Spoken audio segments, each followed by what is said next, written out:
বন্ধু তোর ভারত নিয়া আমি যাব।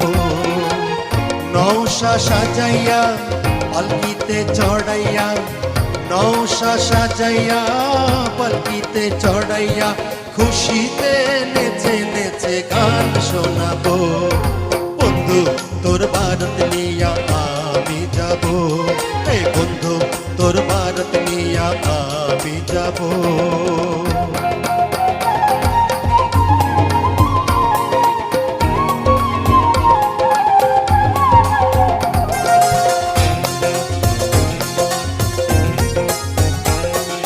হলদি দিয়া মেহেন্দি দিয়া গোসল করাইব, সেই গোসলের শেষে নতুন কাপড় পরাইব।